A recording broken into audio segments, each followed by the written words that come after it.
Bismillahirrahmanirrahim. Alhamdulillahi rabbil alamin. Wa bihi nasta'in ala umuri dunya waddin. Wassalatu wassalamu ala asyrafil anbiya wal mursalin.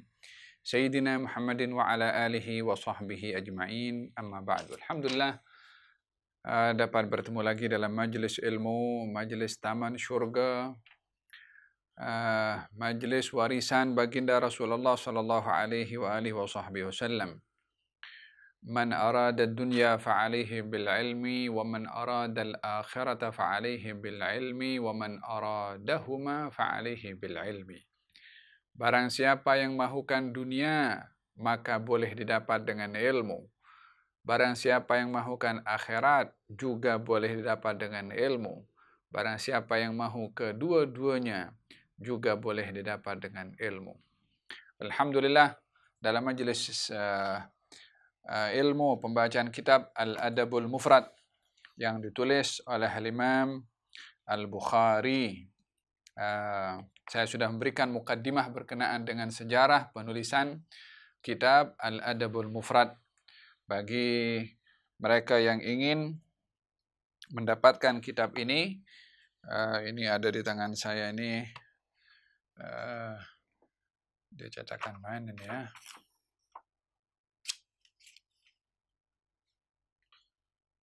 Telaga Biru, Al-Adabul Mufrad. Kitabnya macam ini. Ini boleh didapat. Saya ingat boleh dicek dekat internet, dekat Shopee, dekat Lazada, mungkin akan jumpa macam mana Anda dapatkan kitab Al-Adab Al-Mufrad. Walau bagaimanapun, yang tidak ada kitab pun juga tidak masalah, tidak mengapa untuk mengikuti. Tapi kalau ada kitab lagi baik, mungkin bagi note sikit, catatan. Kata syair mengatakan hafazan itu akan kuat bila mana dicatat. Yani ilmu itu akan lekat di ingatan bila dicatat. Yani kalau hanya diingatan saja boleh mudah lupa atau hilang. Tapi kalau dicatat dia boleh rujuk balik. Tayyib, kita dalam pembahasan yang lalu, dalam bab yang pertama, saya bahaskan tentang berbakti kepada orang tua. Naam. Dan saya bacakan 2 hadis.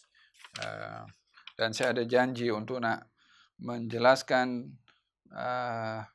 bagaimana Allah Subhanahu wa taala menjaga perasaan seorang ibu dan menghiburnya. Tapi sebelum itu, saya bacakan beberapa hadis dulu sebelum saya jawab soalan yang pernah saya lontarkan sebelum ini. Pada muka surat ketiga daripada kitab Al-Adab Al-Mufrad, muka surat yang ketiga, Haddathana Adam qala haddathana Syu'bah qala haddathana Ya'la ibnu Ata an abihi an Abdullah bin Umar qala ridha rabbi fi ridha al-walid wa sakhatur rabbi fi sakhatil walid. Sayyidina Abdullah bin Umar berkata, ridha Tuhan terletak pada ridha ibu bapa, kemarahan Tuhan juga terletak pada kemarahan ibu bapa. La ilaha illallah. Satu pemberian yang paling besar diberikan oleh Allah kepada hamba di syurga nanti adalah bila diberi ridha. Bila diberi ridha. Di dalam hadis Nabi Muhammad sallallahu alaihi wasallam, ketika orang berada di dalam syurga, lalu ditanya oleh Allah Subhanahu wa taala, wahai penghuni syurga, adakah kamu puas hati dengan pemberian aku? Mereka menjawab, bagaimana kami tidak puas hati sementara kami mendapatkan nikmat yang tak pernah mata kami memandang sebelumnya, tidak pernah telinga kami mendengar sebelumnya, tidak pernah pun terlintas dalam hati manusia sesiapapun. Tentu kami puas hati. Lalu Allah bertanya balik, mahukah kamu aku beri yang lebih baik daripada apa yang kamu dapat? Penghuni syurga terkejut, apa lagi yang lebih baik daripada nikmat syurga? Allah menjawab, uhillu alaikum ridwani fala askhatu alaikum ba'dahu abada.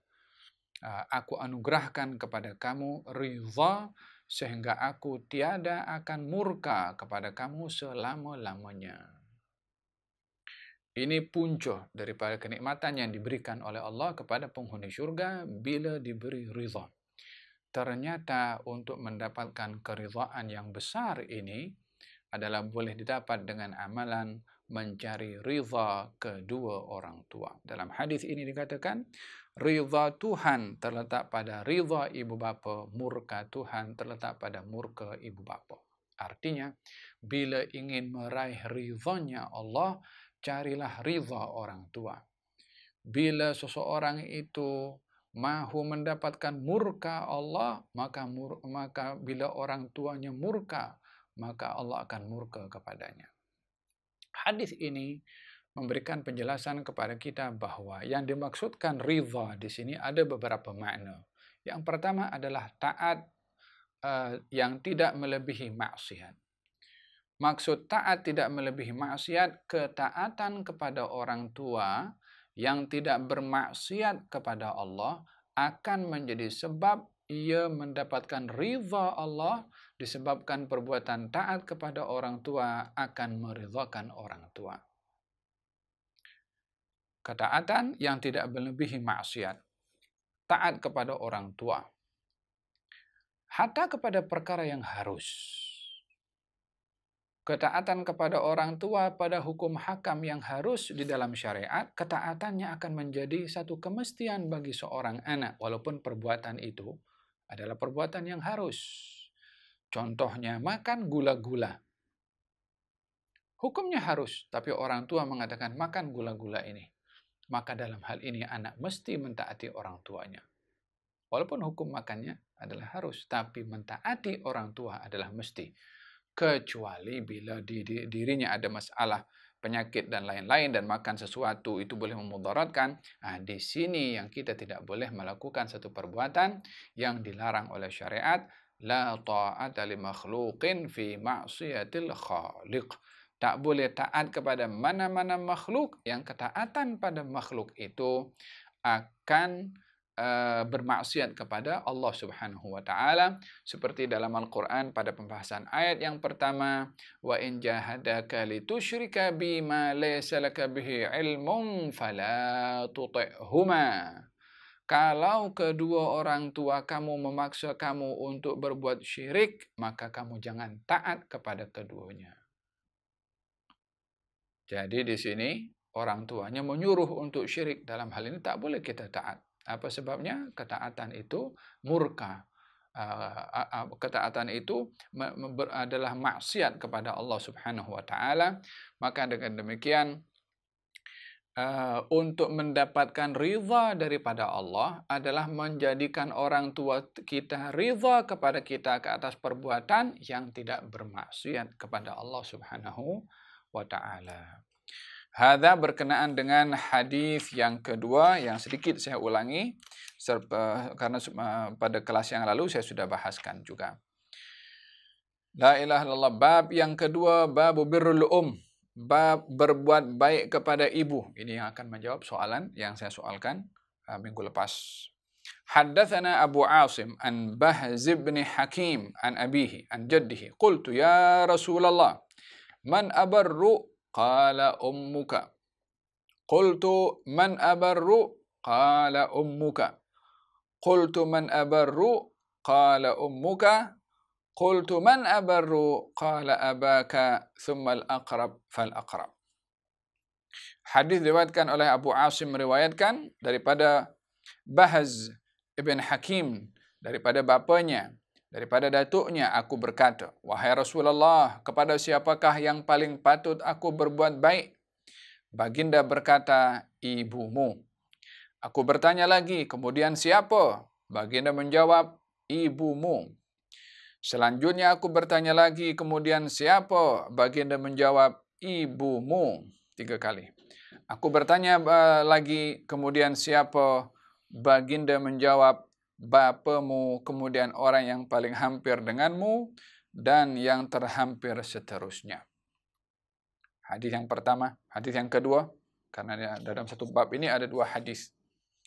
Haddatsana Sa'id bin Abi Maryam, qala akhbarana Muhammad ibn Ja'far ibn Abi Kathir, qala akhbarani Zaid bin Aslam an Atha ibn Yasar an Ibn Abbas annahu ata rajulun faqal inni khatabtu imra'atan fa'abat an tankihani wa khatabaha ghairi fa'ahabbat an tankihahu faghirtu 'alayha faqataltuha fahal li min taubah qala ummuka hayyatun qala la qala tub ila Allah azza wa jalla wa taqarrab ilayhi mastata'ta fadhahabtu fasa'altu ibn Abbas lima sa'altahu an hayati ummih faqal inni la a'lamu amalan aqraba ila Allah azza wa jalla min birril walidah.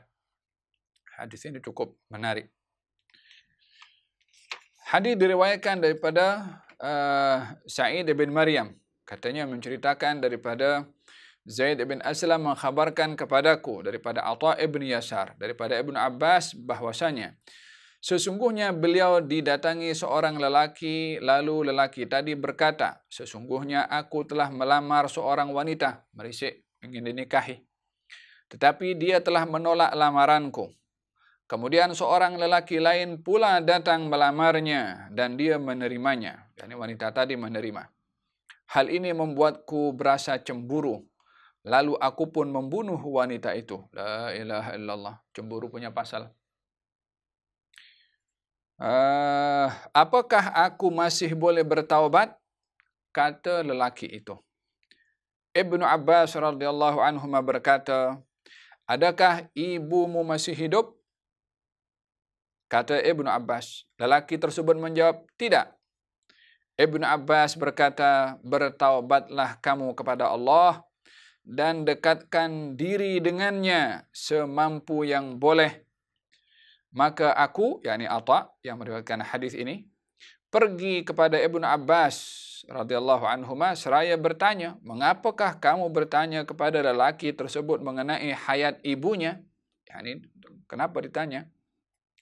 Beliau pun menjawab, aku tidak tahu perkara yang lebih dekat di sisi Allah selain daripada berbuat baik kepada seorang ibu. La ilaha illallah. Dosanya besar membunuh. Diharapkan dengan berbakti kepada ibu akan menjadi sebab penghapusan dosa membunuh itu. Bukankah dalam Al-Quranul Karim Allah Subhanahu wa taala berfirman, "Man qatala mu'minan muta'ammidan fajaza'uhu jahannam khalidan fiha wa ghadiballahu 'alaihi wa la'anahu wa 'adda lahu 'adzaban 'azima." Orang yang membunuh seorang mukmin dengan sengaja, maka balasannya adalah neraka Jahannam. Allah murka kepadanya, Allah laknat kepadanya, kekal berada di neraka Jahannam, dan azab neraka Jahannam adalah amat pedih. Satu saja nyawa dibunuh, balasannya cukup berat di sisi Allah Subhanahu wa taala. La yazalu ar-rajulu fi fushatin min dinih ma lam yuriq daman haraman.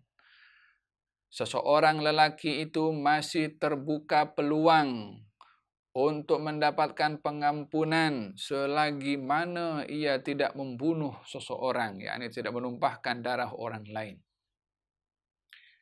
Hatta yang dibunuh orang bukan Islam, bila dibunuh dengan tanpa sebab, maka tiada akan mencium bau syurga.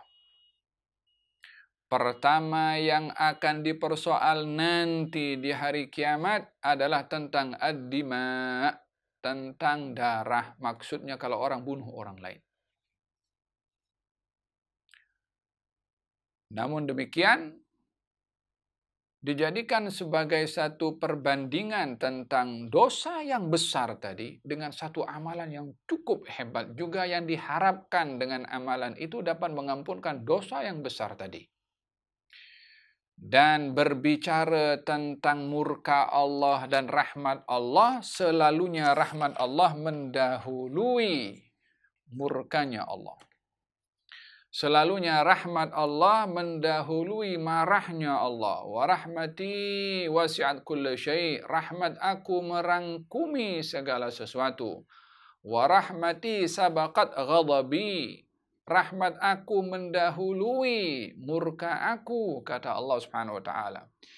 Tiada yang dapat melindungi seseorang daripada murkanya Allah, melainkan rahmatnya Allah. Oleh sebab itu, kita setiap hari bila solat witir, Allahumma inni a'udzu biridhaka min sakhatika wa bimu'afatika min 'uqubatik wa bika minka la nuhsi thana'an 'alaik. Ya Allah, aku mohon kepada Engkau akan ridhamu daripada murkamu, memohon perlindunganmu daripada hukumanmu. Ya salam, indahnya kata-kata ini. Ridha datang daripada Allah, murka pun juga. Maaf, perlindungan datang daripada Allah, hukuman pun juga datang daripada Allah. Wa a'udzubika minka, aku berlindung kepadamu, wahai Allah, daripada apa perkara yang datang juga daripadamu. Ya Allah. Ini hakikat tauhid. Hakikat ketergantungan manusia kepada Allah dalam segala keadaan, dalam segala yang kita mahukan dan segala kita yang takutkan dari Allah Subhanahu wa taala. Fahimtum? Walihada di antara rahmat dengan murka, maka yang lebih ke depan dalam hal ini adalah rahmatnya Allah. Untuk menawan, untuk menarik rahmatnya Allah adalah dengan melalui perbuatan amal ibadah. Allah berfirman, wa rahmatullahi qaribun minal muhsinin. Rahmatnya Allah itu dekat kepada orang-orang berbuat ihsan, yakni berbuat amal saleh. Berpeluang untuk mendapatkan rahmatnya Allah Subhanahu wa taala. Maka kata Sayyidina Abdullah bin Abbas, aku tidak melihat satu amalan yang amat disukai oleh Allah Subhanahu wa taala melebihi daripada amalan berbuat baik kepada ibu, yang dengan berbuat baik kepada ibu tadi diharapkan mendapatkan rahmat Allah untuk mendahului murkanya Allah atas perbuatan dosa yang dilakukan oleh seorang lelaki tadi yang membunuh orang lain. Hadis ini memberikan kepada kita beberapa penjelasan. Yang pertama, bukan bermakna orang kalau berbuat dosa besar seperti pembunuhan itu confirm dia boleh dihapus dengan dia berbuat baik kepada orang tuanya dengan cara berfikir aku nak bunuh orang supaya kalau nanti nak dapatkan pengampunan cukup aku berbuat baik kepada ibuku. Tidak demikian maksudnya. Karena dalam syarat taubat itu bila terkait dengan hak orang, maka taubat tiada akan diterima melainkan hak orang itu dipulangkan atau diberi maaf atau dihalalkan. Pembunuhan adalah bahagian daripada dosa besar yang ada hukuman qisas atau dengan membayar denda atau mendapatkan maaf daripada keluarga. Dilihat daripada hadis ini, lelaki tadi sampai kepada peringkat yang tidak boleh mendapatkan semua itu. Allah alam, mungkin sudah jauh, berbeza tempat, berbeza wilayah, tak terjumpa dengan keluarga dan seterusnya. Maka disitulah dia bertanya kepada Sayyidina Abdullah bin Abbas, bolehkah saya memohon ampun kepada Allah atas perbuatan dosa membunuh? Maka Sayyidina Abdullah bin Abbas bertanya, ibu kamu hidup atau tidak? Tentunya sudah ditanya dulu sebelum ini oleh Sayyidina Abdullah bin Abbas tentang syarat-syarat taubat yang boleh dipenuhi. Ketika sampai kepada peringkat penghujungnya tidak dijumpai, barulah ditanya, ibu kamu masih hidup tidak? Yani peluang untuk mendapatkan pengampunan dari Allah dengan berbakti kepada ibunya. Oleh sebab itu ketika lelaki tadi mengatakan, tidak, ibu aku sudah meninggal, maka kata Sayyidina Abdullah bin Abbas, kalau begitu bersungguh-sungguhlah kamu bertaubat kepada Allah dan mendekatkan diri kepadanya dengan harapan bertaubat, mendekatkan diri kepada Allah akan mendapatkan pengampunan daripada Allah Subhanahu wa taala.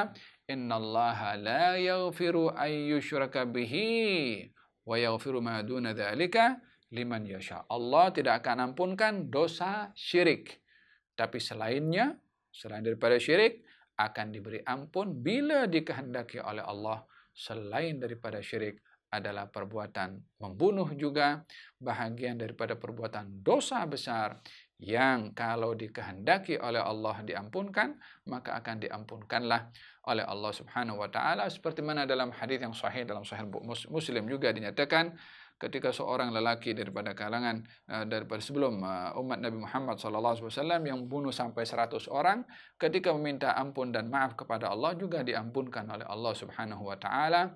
Dengan demikian setiap dosa berpeluang untuk mendapatkan ampun dan maaf dari Allah Subhanahu wa taala. Hanya menarik daripada hadis ini juga adalah bagaimana dahsyatnya cemburu, dahsyatnya jealous itu sehingga boleh menutup hati nurani seseorang lelaki tadi sehingga membunuh kepada wanita yang dia telah cemburu kepadanya. Tak boleh ada orang lain mendahuluinya untuk memiliki wanita tadi, maka kecemburuan itu menutup mata hatinya sehingga berbuat perbuatan yang amat dibenci oleh Allah Subhanahu wa taala, yaitu pembunuhan. Walihada baginda bersabda, "Iyyakum wal hasad, hati-hati kamu daripada sifat hasad. Sesungguhnya sifat hasad itu akan menghakis pahala amal kebaikan seperti api memakan kayu bakar." Hadza berkenaan dengan hadis yang kedua yang saya jelaskan tentang bagaimana besarnya pahala berbakti kepada orang tua atau kepada ibu secara khususnya untuk mendapatkan pengampunan daripada dosa besar seperti pembunuhan.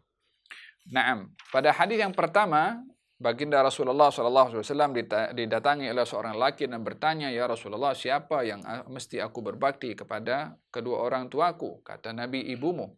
Lalu kemudian siapa? Nabi menjawab, "Ibumu," sampai 3 kali. Apa sebabnya diulang 3 kali? Adakah sedemikian tinggi darjat ibu melebihi daripada ayah? Ulama di sini memberikan beberapa penjelasan tentang kedudukan ibu terhadap anak serta kedudukan ayah terhadap anak. Yang pertama, mereka mengatakan bahwasanya diulang kali ibu ini untuk diambil berat oleh anak disebabkan oleh kerana anak itu, khususnya lelaki, yang membawa nasab ayahnya akan dikenali di masyarakat dengan ayahnya dan lebih dilihat ibu yang tersembunyi, tak disebut walaupun dia yang melahirkannya. Di masyarakat lebih dilihat wanita berada di dalam rumah berbeza dengan laki-laki, sehingga kedudukan wanita yang kurang dikenali di mata masyarakat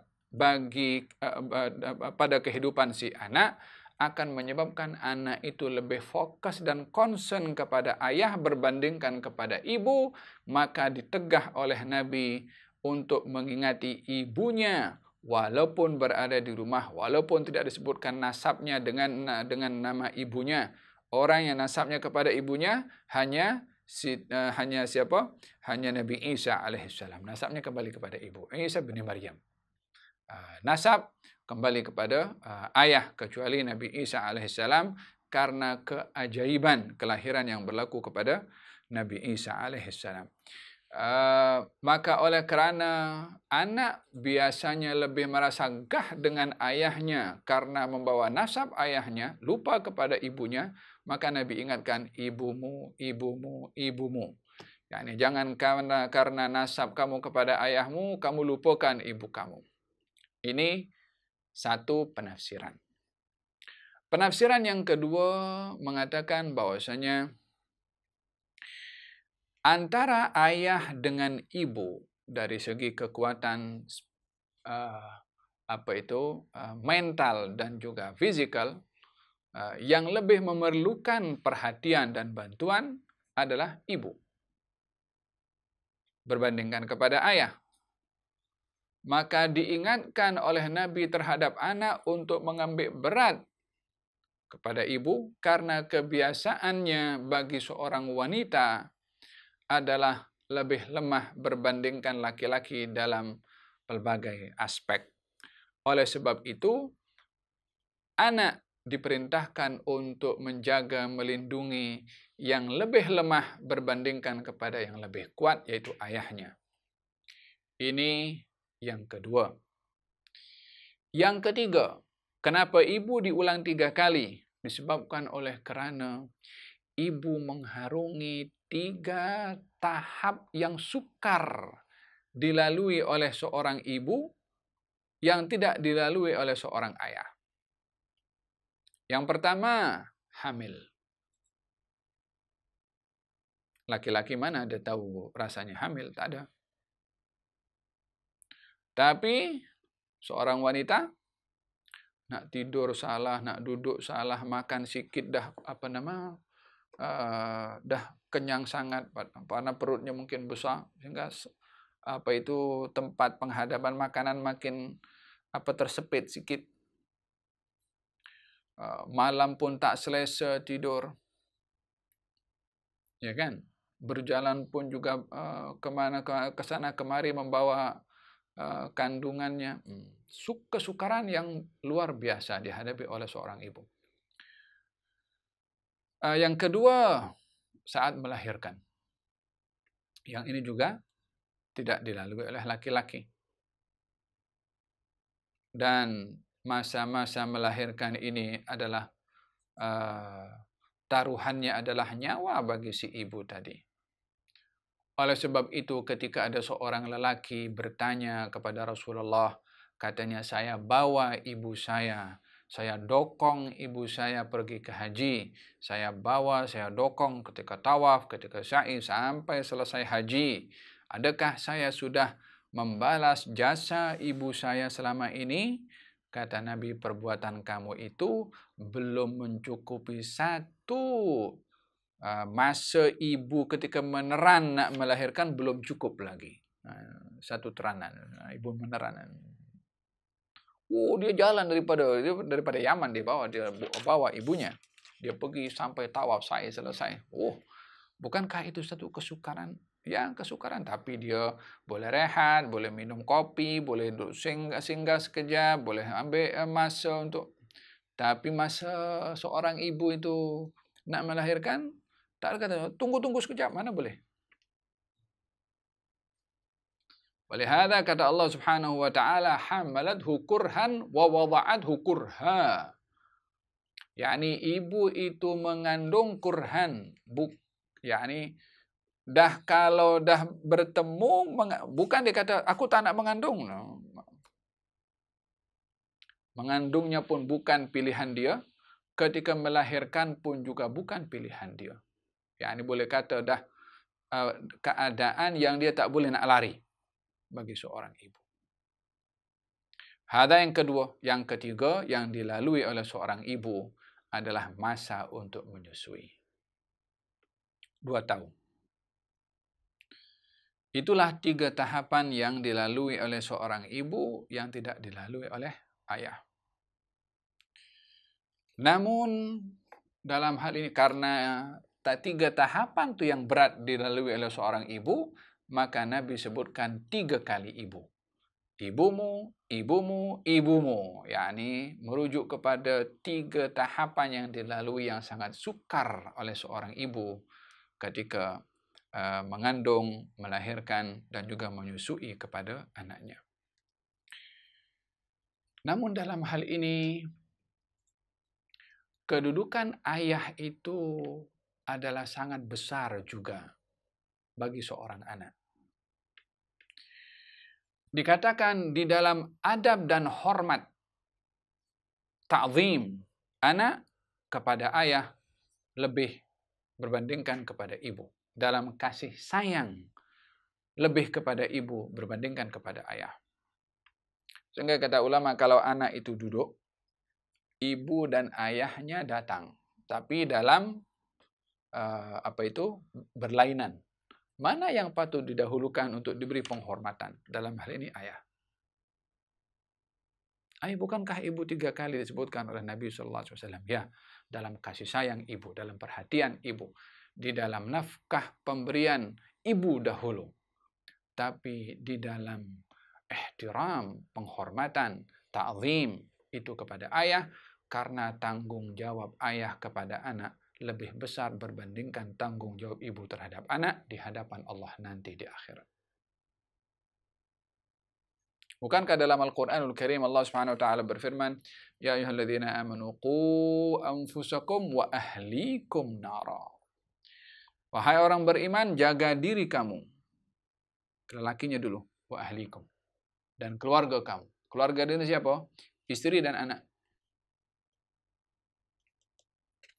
Khairukum khairukum li ahlihi wa ana khairukum li ahli. Sebaik-baik kamu yang terbaik kepada ahli keluarganya. Aku yang terbaik kepada ahli keluarga aku. Laki-laki dulu. Tanggung jawabnya kepada Allah laki-laki dulu. Setiap kamu pemimpin dan bertanggung jawab kepada yang dipimpin. Yang pertama, laki-laki bertanggung jawab kepada ahli keluarganya. Istri dan anak, tanggung jawab laki-laki.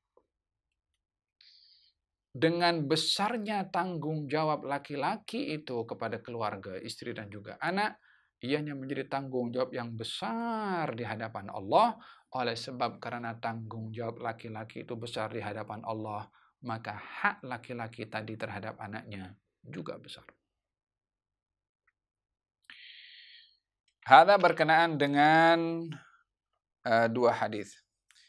Ya, berkenaan dengan menghormati ibu dan menghormati ayah. Jadi masing-masing ada dia punya bahagian dalam bentuk penghormatan, dan dalam hal ini anak tidak tidak memainkan satu sikap yang memilih-milih di dalam adabnya kepada ayah dan ibunya sehingga melukai perasaan yang lain. Jangan karena dia melebihkan kepada ayah ibu akan terluka perasaannya. Jangan sampai juga sebaliknya. Dengan demikian, anak tanggung jawabnya menjaga kedua-duanya sesuai dengan hak yang ditetapkan. Dalam Al-Quranul Karim, Allah menghibur hati seorang ibu yang risau akan anaknya. Wanita yang dihibur oleh Allah Subhanahu wa taala adalah ibu Nabi Musa alaihissalam. Bagaimanakah Allah Subhanahu wa taala menghibur kepada ibu Nabi Musa? Saya bacakan ayatnya sedikit.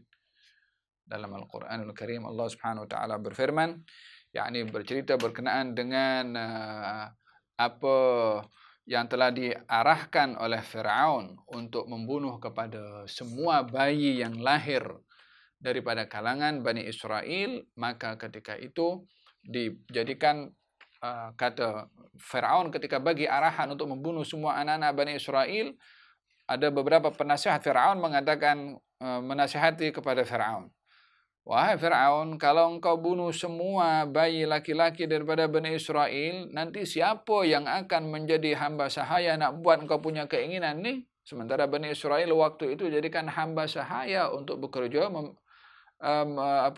memenuhi apa yang diperintahkan oleh Firaun. Kalau semua laki-laki dibunuh, siapa nak buat kerja?"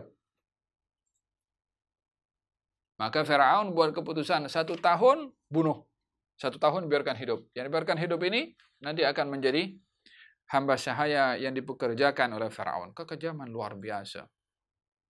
Nabi Musa lahir pada tahun yang ada perintah untuk membunuh. Maka pada ketika itu ibu Nabi Musa dalam keadaan risau. Saya bacakan ayatnya. Wa auhayna ila ummi Musa an ardhi'ih. Dan kami berikan wahyu kepada ibu Nabi Musa untuk menyusui Nabi Musa. Yani Nabi Musa dilahirkan dan ibunya pun risau karena bayi itu laki-laki, selalu disembunyikan oleh ibunya sehingga tidak dijumpai oleh tentera-tenteranya Firaun, sehingga pada suatu hari ketika ibunya dalam keadaan gelisah, Allah Subhanahu wa taala memberikan ilham kepada ibunya. Wa auhayna, kami beri wahyu. Wahyu di sini berupa ilham. Ya. Kalau wahyu kepada para nabi itu adalah firman Allah Subhanahu wa taala. Kalau wahyu bukan kepada nabi adalah ilham yang diberikan oleh Allah kepada seseorang itu. Maka dalam ayat ini ibu Nabi Musa bukan nabi. Maka Allah berfirman, wa auhayna, kami berikan wahyu kepada ibu Nabi Musa dan an ardhi'ihi, untuk menyusui. Fa idza khifti alaihi, kalau engkau wahai ibu Nabi Musa risau akan keselamatannya, fa alqihi fil yam. Campakkan Nabi Musa ke laut. Sudah standby ibu Nabi Musa dengan tabut kotak macam tu. Rumahnya berhampiran dengan laut. Apa-apa jadi, maka kotak itu akan diletakkan di situ. Dengan harapan ada orang boleh jumpa. Allah Subhanahu wa taala berfirman, engkau bagi susu kepada anakmu. Kalau engkau risau, letakkan anakmu di lautan. Macam mana disusui, dia risau keselamatannya, apatah lagi dicampakkan ke dalam lautan. Yang kedua-dua adalah boleh membinasakan kepada bayi tersebut.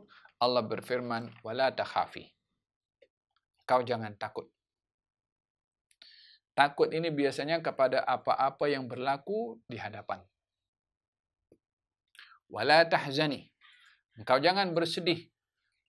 Wahai ibu Nabi Musa, jangan engkau bersedih karena berpisah dengan putramu. Dan kau jangan takut akan apa yang berlaku kepada anakmu. Dijamin oleh Allah daripada segala sudutnya. Anaknya dijamin selamat, ibunya dijamin untuk tidak sedih. La tahzani.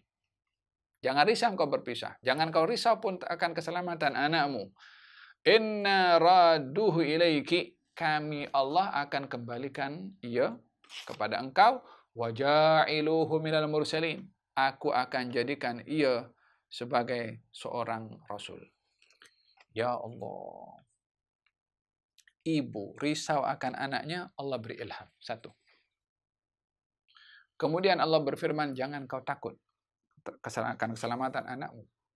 Jangan kau sedih untuk berpisah dengan anakmu. Tadi jaminan kepada anaknya, sekarang jaminan kepada ibunya. Aku akan kembalikan ia kepada engkau. 4.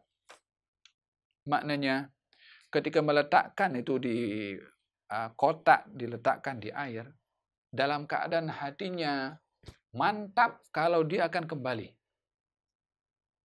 Waja'iluhu minal mursalin. Tak cukup dia kembali dalam keadaan selamat, tapi dijadikan oleh Allah sebagai seorang rasul. 5 kalimat yang Allah Subhanahu wa taala hibur perasaan hati seorang ibu yang risau akan anaknya. Diberi ilham, dikatakan jangan takut, jangan bersedih, kami kembalikan ia kepada engkau dalam keadaan selamat, dan kami jadikan ia sebagai seorang rasul. 5 kalimat yang Allah Subhanahu wa taala hiburkan kepada ibu Nabi Musa. Kotak berjalan di bawah air pergi ke sana, saudara perempuan Nabi Musa ikuti itu kotak pergi ke mana, sampai ke tempatnya tempat di mana keluarga istana bermandi di situ, nampak kotak, nampak ada seorang anak dalam kotak tersebut. Ya subhanallah, sampai anak itu ke istana orang yang memberi perintah untuk bunuh semua laki-laki daripada kalangan Bani Israel. Datangnya perintah pembunuhan daripada istana, orang yang menjadi sebab kehancuran istana itu hidup dan tumbuh dewasa dalam istana. Menyangka bahaya ada di luar, Allah hantarkan dan masuk dalam situ. Wa makaru wa makarallah. Mereka melakukan tipu muslihat, Allah kembalikan tipu muslihat itu kepada diri mereka. Innahum yakiduna kaidan wa akidu kaida. Mereka ingin melakukan tipu muslihat, aku kembalikan tipu muslihat itu kepada diri mereka sendiri. Yang maha berkuasa adalah Allah Subhanahu wa taala. Bayi itu dibawa oleh Siti Asyah, kemudian Firaun pun geram, kata Siti Asyah, qurratu ainin liwalak, biarlah anak ini jadi buah hati aku dengan engkau, katanya. Dilembutkan hatinya Firaun oleh Allah Subhanahu wa taala, boleh terima pada akhirnya Nabi Musa di istana. Ya subhanallah. Kemudian Allah Subhanahu wa taala mengharamkan semua perempuan yang anak menyusui, Nabi Musa tutup mulut. Tak mau menyusu dengan sesiapa pun juga, sehingga ditunjukkan kepada ibunya maka ibunya menyusui. Bukankah janji Allah benar ketika mengatakan kepada ibunya, inna radduhu ilaiki, kami akan kembalikan anakmu kepada engkau. Ya subhanallah. Kemudian faradatnahu ila ummihi kay taqarra ainuha. Ya salam. Kalimat yang Allah sebutkan. Kami kembalikan ia, Nabi Musa, kepada ibunya, kay taqarra ainuha, agar supaya ibunya gembira. Agar supaya ibunya senang. Taqarru ainuha, qurratul ain. Dalam bahasa Arab ini kalau dikatakan qurratul ain, punca kesenangan. Aku kembalikan ia kepada ibunya agar aku beri kepadanya segala kesenangan, yaitu kembalinya anak ke pangkuan si ibu. Dah tak ada lagi dah, kalau ada emas satu gunung pun tak lebih gembira bagi ibu Nabi Musa berbandingkan dengan gembiranya kembalinya anak ke pangkuan ibu. Allah pun menghibur kepada ibu Nabi Musa. Wala tahzan, dan agar supaya ibunya tak bersedih. Walita'lama anna wa'dallahi haq, dan agar supaya ia tahu kalau janji Allah itu benar. Ya salam. Demikian Allah Subhanahu wa taala menghibur perasaan hati seorang ibu supaya anak pun belajar untuk menghibur perasaan ibu. Jangan sampai menampakkan muka masam sehingga ibu pun nak bercakap pun segan. Jangan sampai nada suara tinggi sehingga orang tua pun nak bercakap takut. Lebih-lebih lagi kalau anak itu mungkin yang bekerja, yang memberi nafkah. Jangan jadi bos dengan ibu. Jadi bos kepada bawahan tak apa. Tapi dengan ibu jadi hamba. Dengan ibu jadi pembantu. Dengan ibu jadi pelayan. La ilaha illallah. Walihada kata baginda Rasulullah sallallahu alaihi wasallam, ibumu, ibumu, ibumu, yang ketiga ayahmu. Bab yang ketiga. Babu birrul ab. Berbuat baik kepada bapa. Haddatsana Sulaiman ibn Harbin, qala haddatsana Wuhaib ibn Khalid an ibni Shubrumata qala sami'tu Aba Zur'ah an Abi Hurairah qala qila ya Rasulullah man abar qala ummuka ثم قال ثم من قال أمك قال ثم من قال أمك قال ثم من قال أباك. Hadis ini sama dengan hadis yang sebelumnya. Ibu diulang 3 kali dan yang keempat adalah ayahnya. Hanya perbezaan hadis ini dengan hadis yang sebelumnya sanadnya, perawinya. Inilah kehebatan Imam Al-Bukhari. Hadisnya sama, matannya sama, kontennya sama, ayatnya sama, laluan merawikan tak sama.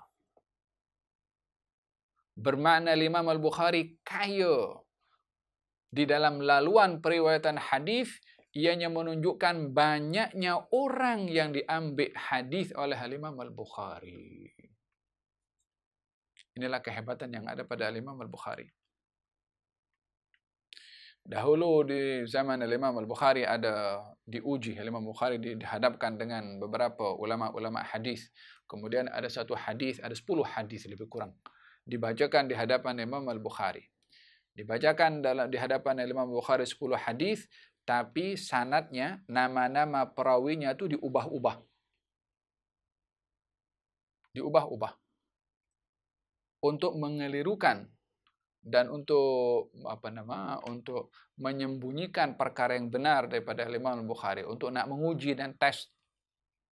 Setelah 10 hadis itu disebutkan di hadapan Imam Al-Bukhari, Imam Al-Bukhari ulang balik satu demi satu hadis itu sampai 10 dengan cara sebutan nama-nama yang betul. Nak menyebut, nak menghafal nama ini bukan mudah.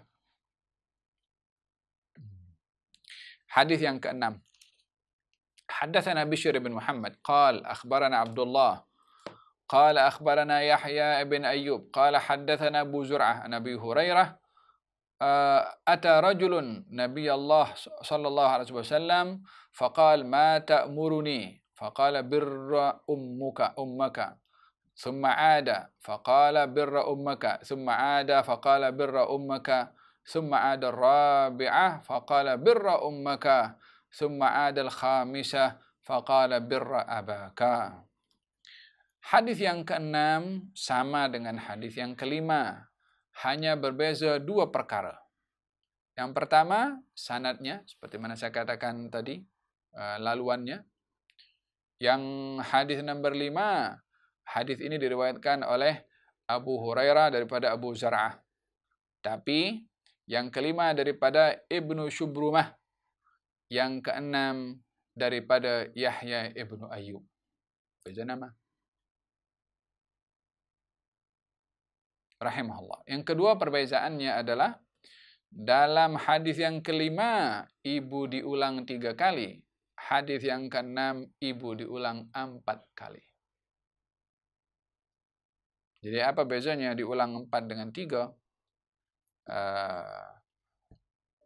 Dalam hadis ini bila satu perkara diulang berkali-kali adalah menunjukkan pentingnya perkara itu sehingga diulang banyak kali oleh Nabi SAW.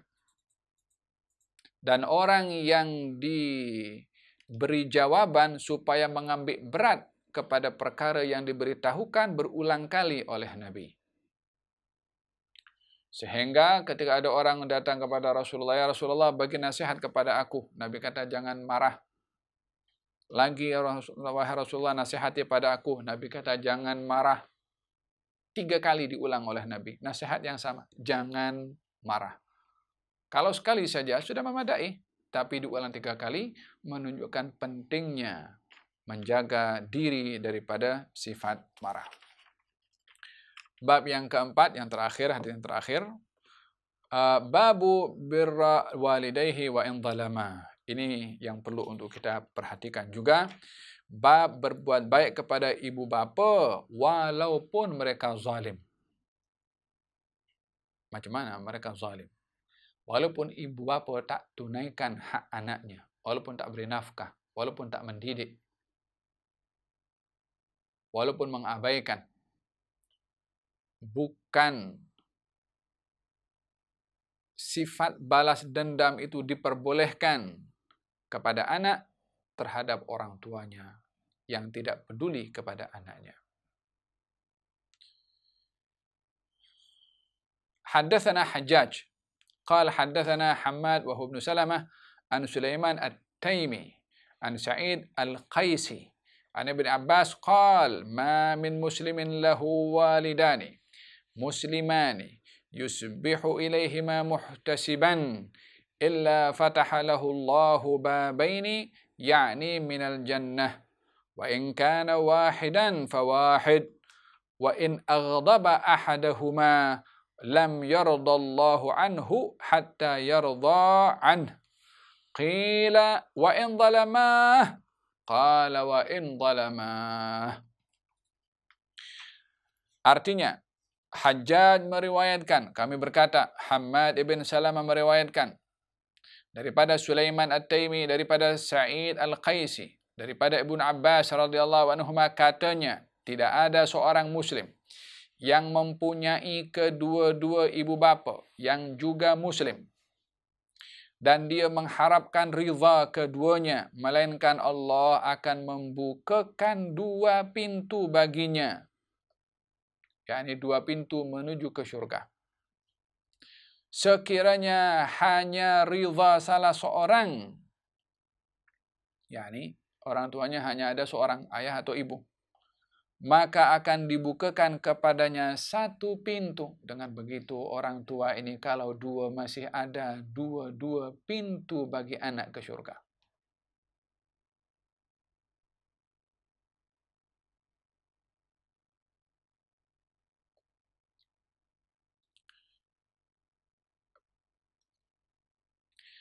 Namun sekiranya dia membuatkan salah seorang daripada mereka marah, maka Allah tidak akan meridainya. Sehingga salah seorang daripada ibu bapanya itu ridha terhadapnya. Ibnu Abbas radhiyallahu anhuma ditanya, walaupun kedua-dua ibu bapanya menzaliminya? Ibnu Abbas menjawab, walaupun ibu bapanya menzaliminya.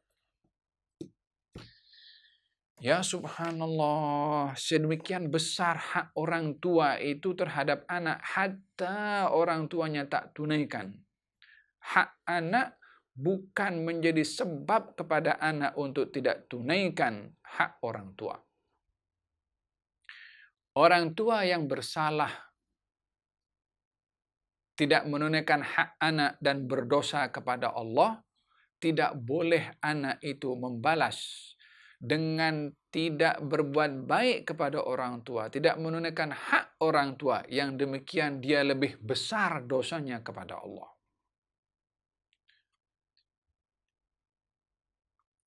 Kekurangan orang tua kepada anak dalam mendidik tidak lebih berat berbandingkan kurangnya anak kalau tidak menjaga hak orang tuanya. Bagaimana tidak, sementara dijadikan dalam syariat kalau orang tua ini pintu bagi anak menuju surga Allah Subhanahu wa taala. Ya Allah. Yakni kalau tidak berbakti kepada orang tuanya, pintu itu tertutup baginya. Kalau pintu tertutup, nak masuk ke mana? Dari pintu mana nak pergi surga? Satu hari Nabi Muhammad SAW naik mimbar. Kemudian tangga pertama Nabi kata amin. Tangga kedua Nabi kata amin. Tangga ketiga Nabi kata amin. Lalu Nabi bersabda, sebentar tadi Jibril datang pada aku dan memberitahukan kepada aku, wahai Muhammad, barang siapa yang mendapati Ramadan lalu tak dapat ampun, maka dia adalah orang yang jauh daripada rahmatnya Allah. Sebut amin. Nabi kata amin.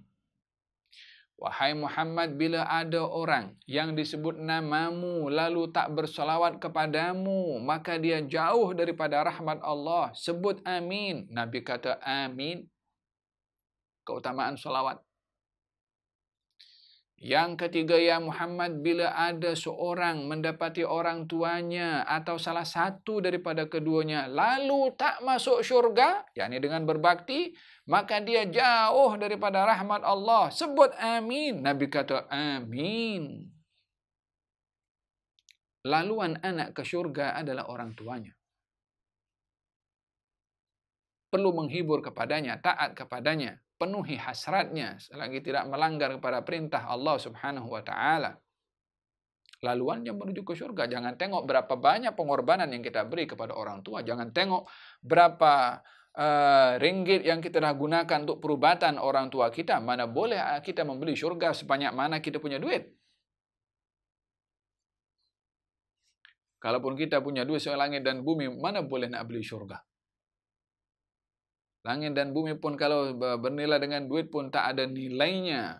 Di akhirat apatah lagi nak membeli syurga. Kecuali dengan cara kita berkhidmat dan berbakti kepada orang tua. Seorang lelaki datang di satu saf ketika Nabi sedang menyusun peperangan. Menyusun tentera untuk berperang. Didapati seorang lelaki yang meninggalkan kedua orang tuanya dalam keadaan menangis karena ditinggalkan untuk berjihad. Maka Nabi bersabda, kembali kamu kepada orang tua kamu, fafihima fajahid. Berjihadlah kamu dengan berbakti kepada kedua orang tua kamu. yakni nak bagi tahu, engkau berbakti kepada kedua orang tua kamu sama dengan kamu mendapat pahala jihad fi sabilillah.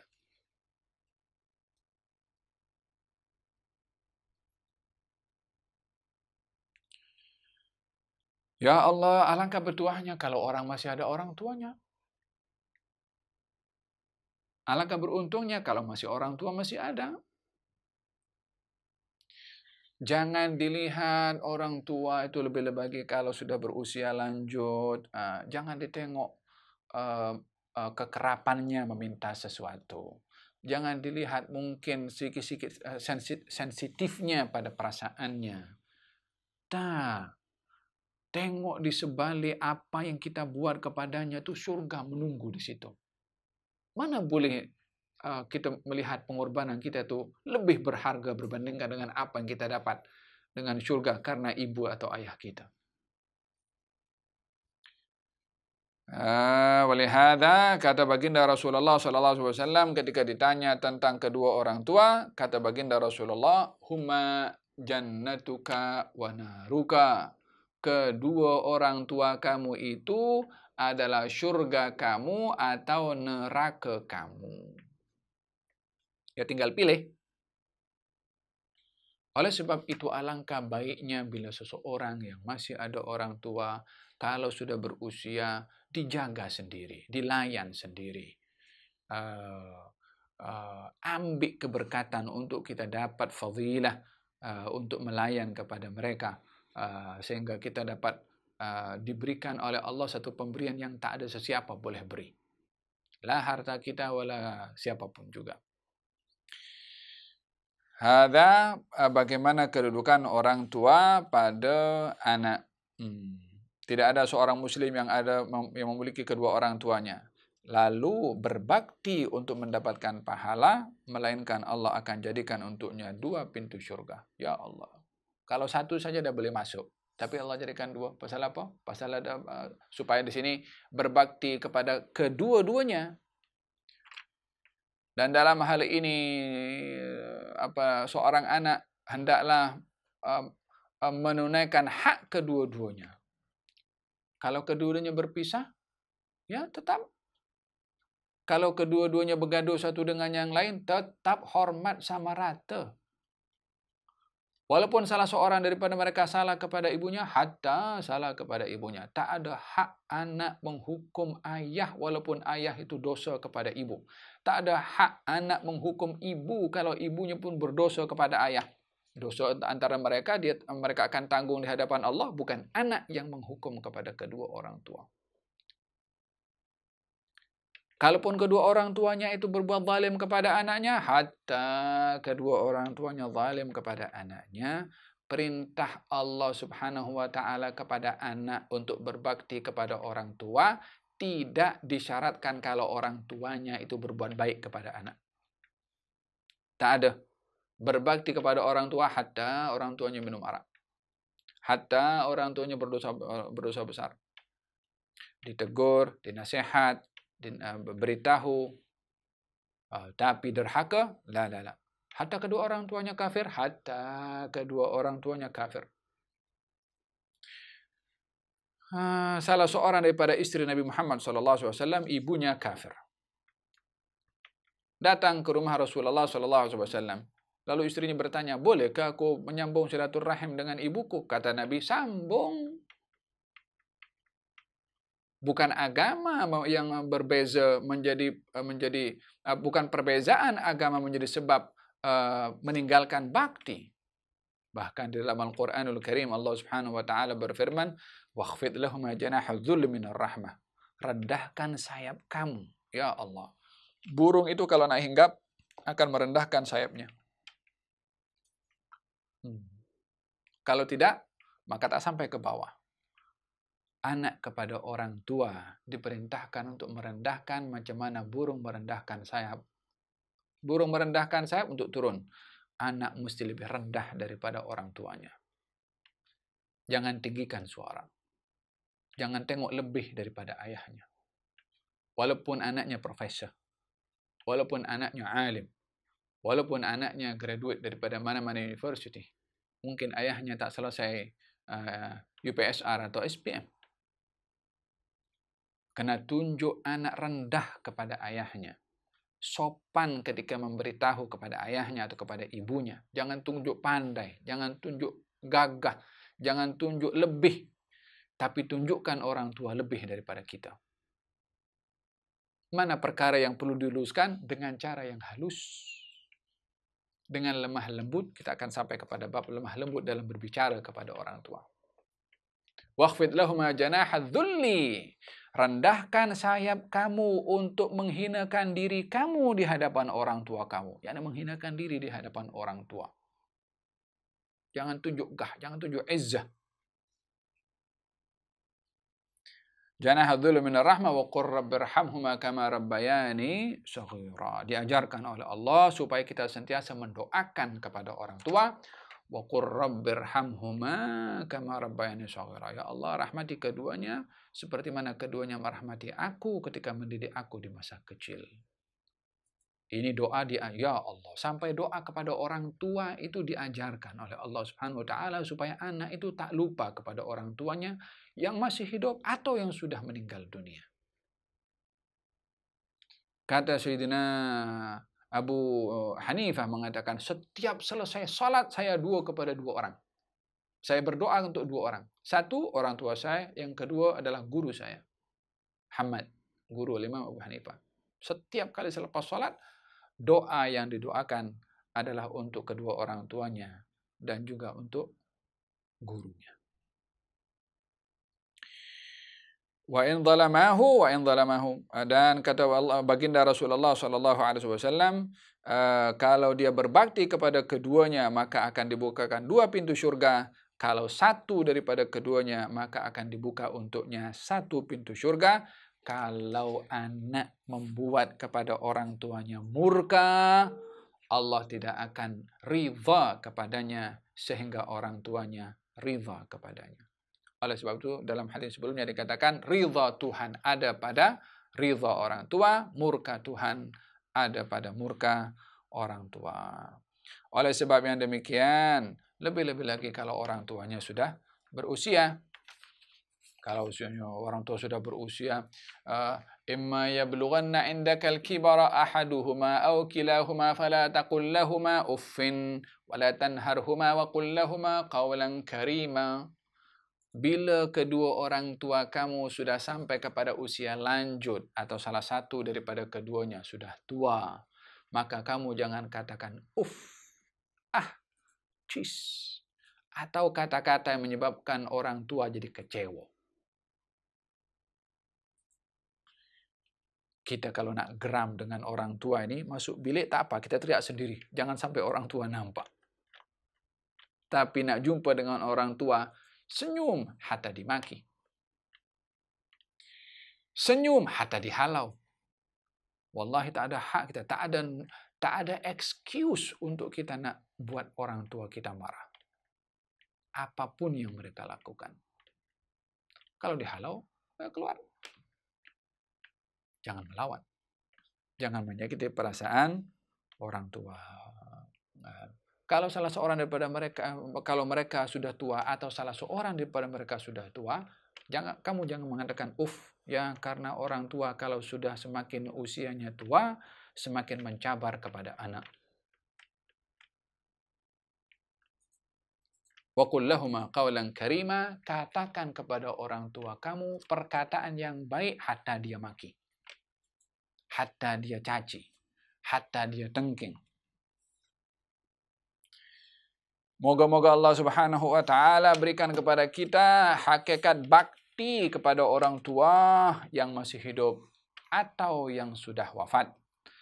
Kata sahabat mengatakan, ya Rasulullah, adakah masih ada amal bakti anak kepada orang tuanya kalau orang tua sudah wafat? Kata Nabi, ada.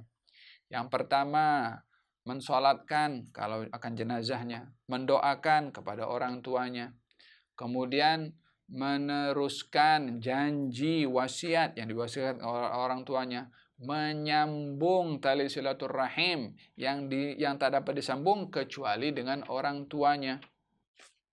Di antaranya juga adalah bersedekah atas nama orang tuanya. Moga-moga Allah Subhanahu wa taala menganugerahkan kepada kita hakikat bakti kepada orang tua, dan moga-moga Allah Subhanahu wa taala jadikan orang tua kita pintu laluan kita menuju syurganya Allah, menuju ridhanya Allah, dan menutup kita daripada memasuki nerakanya Allah, menutup kita daripada dimurka oleh Allah Subhanahu wa taala dengan mendapatkan ridha orang tua dan bakti kepada orang tua. Wa sallallahu ala sayyidina Muhammadin wa ala alihi wasallam. Alhamdulillahi rabbil alamin. Marhaba. Ada soalan?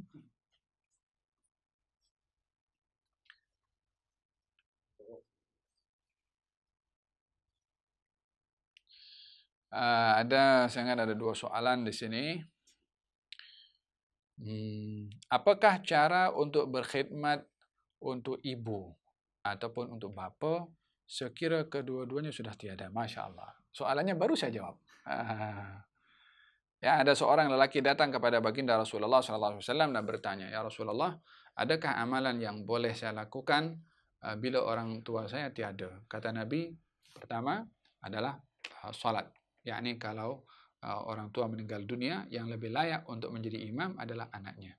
Yang lebih layak untuk menjadi imam. Kalau tidak, anaknya lah yang mewakilkan kepada sesiapa yang dilihatnya sesuai. Yang kedua, mendoakan kepada orang tuanya. Mendoakan kepada orang tua ini seperti mana doa yang diajarkan oleh Allah Subhanahu wa taala dalam Al-Qur'anul Karim. Wa qur rabbirhamhuma kama rabbayani shaghira. Ya Allah, rahmatilah kedua orang tuaku seperti keduanya telah merahmati aku ketika mendidik aku di masa kecil.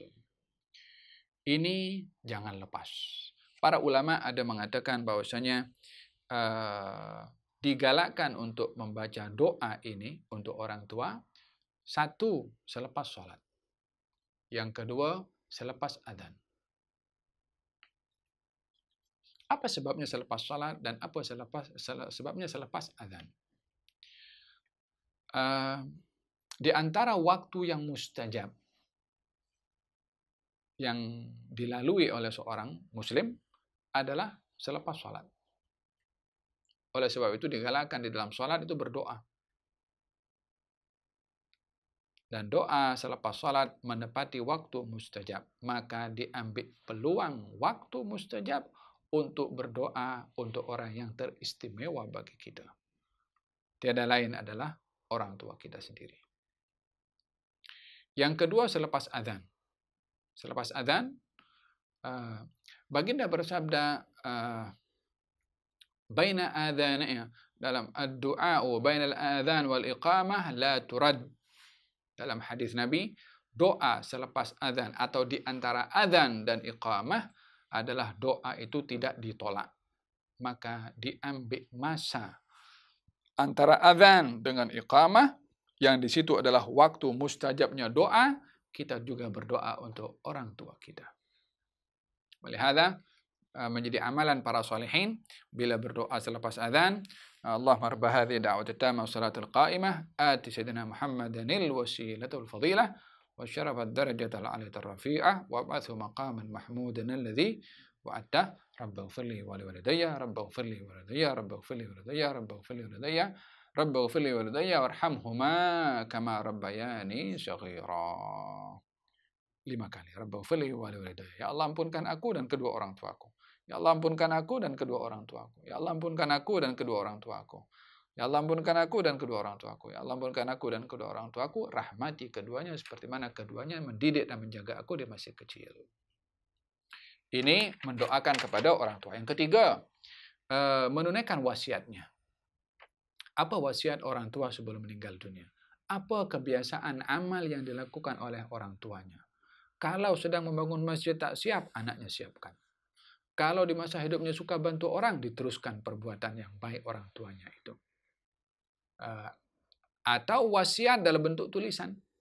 Dia berwasiat karena ditunaikan. Jadi wasiat ini berupa wasiat tulisan yang ditulis oleh orang tuanya, ditunaikan. Atau kebiasaan amal baik yang dilakukan oleh orang tuanya, diteruskan oleh anaknya. Itu bahagian daripada bakti anak kepada orang tua yang sudah tiada. Yang keempat adalah menyambung tali silaturahim yang tidak dapat disambung kecuali dengan keduanya. Maksudnya, siapakah kerabat ayah dan ibu kita? Siapakah sahabat handai ayah dan ibu kita?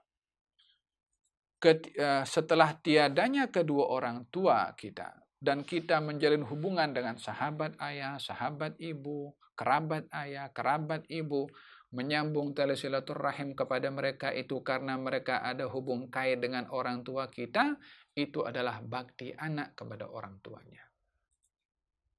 Di antaranya adalah bersedekah atau berwakaf untuk orang tuanya. Seorang sahabat Nabi datang kepada Nabi, ya Rasulullah, ibu saya meninggal. Kalau dia masih hidup, dia suka bersedekah. Adakah saya boleh bersedekah untuk ibu saya? Kata baginda Rasulullah, ya. Maka sahabat tadi mengatakan, aku bersedekah ini untuk ibu saya. Ada berkenaan dengan bagaimana berbakti kepada orang tua setelah ketiadaannya. Minggu lepas Habib kata nak cerita something hari ini. Tadi sudah cerita tentang ibu Nabi Musa. Teka-teki sudah dijawab. Ada soal lagi? Adakah boleh anak menasihati, mengingati tentang ibadah wajib, contohnya sholat, atau meninggalkan perkara buruk dengan cara yang hormat? Dan jika ibu murka dan berkata, jangan cuba menasihati saya, adakah kita masih bertanggung jawab untuk tetap menasihati ibu kalau contohnya dia tertinggal sholat, melakukan perkara yang buruk? Wajib menasihati, wajib untuk menegur. Kalau justru dibiarkan, contohnya macam ni ya, seorang tua nampak anaknya bermain pisau. Adakah dia akan biarkan karena sayang kepada anaknya? Of course tidak. Dia akan ambil itu pisau. Anaknya walaupun menangis. Apa sebabnya? Untuk menyelamatkan anak daripada terluka karena pisau. Bila ada orang tua yang tinggalkan sholat, bila orang tua yang tak tunaikan kewajiban, wajib untuk dinasihati. Bila orang tua sakit dekat hospital, lalu tiba waktu sholat tak sholat, wajib untuk diberitahu, diwudukan, diajak sholat juga berjamaah. Wajib. Tapi caranya dengan yang terbaik. Tak boleh dengan cara yang kasar. Ayo buat sholat, kalau tidak masuk neraka nanti. Mana boleh buat macam itu kepada orang tuanya. Saya cerita satu kisah yang berlaku kepada Al-Hasan dan Al-Husain. Al-Hasan dan Al-Husain. Putra Sayyidina Ali dan Siti Fatimah. Cucu Nabi Muhammad SAW. Nampak seorang tua berwudu. Wudunya tak kemas, tak betul. Allah Ta'ala mungkin tak ikut tertib ke, falhasil wudunya tak betul. Kedua-dua anak ini nampak orang tua wudu tak betul. Macam mana nak tegur? Boleh kata, orang tua kau wudu tak betul, tak sah. Marah dia. Kata Hasan dan Husain mengatakan, baik kita berpura-pura berselisih tentang masalah wudu. Lepas tu kita persembahkan kepada orang tua tu cara wudu. Biarkan dia menilai wudu kita berdua. Dengan harapan dia boleh melihat kalau yang salah bukan wudu kita, wudu dia. Ya subhanallah. Nak tegur tapi dengan cara yang halus. Untuk tidak tersinggung. Datang kepada orang tua tadi, Syekh, saya ini ada masalah dengan saya punya saudara berkenaan dengan wudu. Dia kata wudu saya tak betul, saya kata wudu dia tak betul. Bolehkah Pak Syekh ni tengok saya macam mana berwuduk? Dan juga saya punya saudara. Kata Pak Syekh itu, okey. Hasan wuduk. Nampak wuduknya sempurna, perfect. Macam mana tak sempurna yang mengajarkan adalah mereka terdidik di rumahnya Rasulullah SAW. Husain berwuduk sebiji macam Hasan. Yang tak sama wuduk siapa? Ya wuduknya orang tua tu. Maka kata orang tua, barakallahu lakuma. Semoga Allah berkati engkau berdua. Terima kasih dah tegur kepada dirinya. Tapi cara teguran adalah yang halus. Yang lemah lembut. Yang tidak menyakiti. Yang tidak melukai perasaan. Walaupun dimarah, jangan berhenti untuk mengingatkan. Sampai kepada satu peringkat di mana tidak ada lagi jalan untuk mengingatkan, tetapi tetap bagi anak wajib untuk menasihati, menegur dengan cara yang terbaik. Assalamualaikum Habib. Waalaikumsalam warahmatullahi wabarakatuh. Di negara-negara barat yang azan tak dapat didengar secara umum seperti di Malaysia, macam mana nak dapatkan barakah berdoa selepas azan? Jazakallahu khairan. Azan sendiri.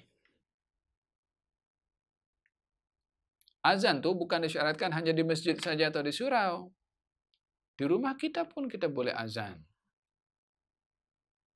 Kalau tak dengar azan, kita azan di rumah sendiri.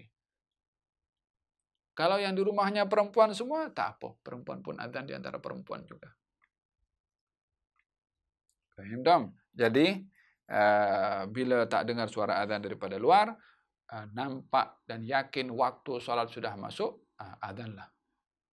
sendiri di rumah, dan bacalah doa selepas azan untuk mendapatkan keberkatan doa selepas azan dan juga keberkatan doa untuk orang tua. Fil hadis dinyatakan barang siapa yang menjawab azan lalu berdoa selepas azan dengan doa yang warid itulah, maka wajib dia dapat syafaat aku di hari kiamat nanti, kata Nabi SAW. Oh, baca doa selepas azan dapat syafaat. Bukan main-main itu doa. Maknanya itu doa sangat istimewa. Oleh sebab itu, jangan terlepas peluang untuk membaca doa selepas azan. Kalau tak dengar azan macam mana? Azan sendiri di rumah, jawab sendiri, dan juga dibaca doanya. Boleh ke berwakaf dengan beberapa nama seperti ibu, bapa, dan suami? Naam, wakaf itu kembali kepada yang berwakaf. Daripada duit itu miliknya orang yang berwakaf. Terpulang kepada yang nak berwakaf, nak dinamakan siapa pada sedekah wakafnya itu. Nak dinamakan ibunya, nak dinamakan ayahnya, nak dinamakan suaminya atau istrinya, nak dinamakan anaknya, nak dinamakan jirannya. Niat bersedekah wakaf untuk orang-orang tertentu, maka terpulang kepada yang berwakaf. Hanya al-aulawiyat, prioriti yang perlu didahulukan bagi seorang anak adalah orang tuanya. Melainkan orang tuanya sudah ada bahagian tertentu, barulah kepada yang lain-lain. Assalamualaikum Waalaikumsalam warahmatullahi wabarakatuh. Bagaimana nak minta ampun dengan ibu bapa yang sudah tiada? Perempuan pun boleh azan ke? Saya jawab tadi, kalau perempuan itu azan di rumah sendiri dan di antara perempuan-perempuan juga, dan suaranya tidak pakai mikrofon untuk didengar kepada jiran, sebagian pendapat mengatakan boleh untuk berazan. Tetapi kalau ada laki-laki, laki-lakilah yang azan. Bagaimana nak minta ampun dengan ibu bapa yang sudah tiada?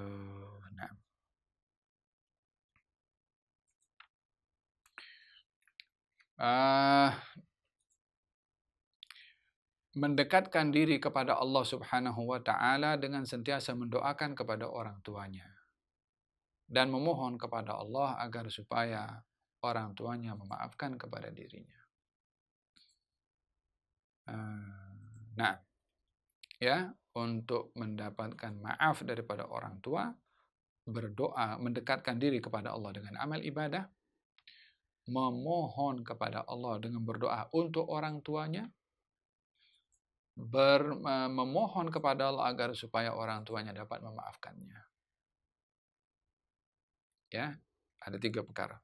Mendekatkan diri kepada Allah dengan ibadah, banyak berdoa kepada Allah untuk orang tuanya, dan meminta kepada Allah agar supaya orang tuanya memaafkan kepada dirinya. Bila anak tadi bersungguh-sungguh, maka insya Allah salah silapnya akan dimaafkan oleh Allah Subhanahu wa Ta'ala. Amin Allahumma amin. Kita berdoa kepada Allah, moga-moga Allah Subhanahu wa Ta'ala berkati kita semua. Allah Subhanahu wa Ta'ala bimbing dan memberi hidayah kepada kita semua. Moga-moga Allah Subhanahu wa Ta'ala menjadikan kita anak yang berbakti kepada orang tua yang masih hidup atau sudah pergi. Dan moga-moga Allah Subhanahu wa Ta'ala menjadikan kita orang tua yang anak-anak kita berbakti kepada kita. Dan moga-moga Allah Subhanahu wa Ta'ala menjadikan kita orang yang berbakti kepada orang tua, agar supaya anak-anak kita berbakti kepada kita. Berbaktilah kamu kepada orang tuamu, niscaya anak kamu akan berbakti kepada kamu. Amin Allahumma amin. Wa sallallahu ala sayyidina Muhammadin wa ala alihi wa sallam. Alhamdulillahi rabbil alamin. Taqabbalallahu minkum.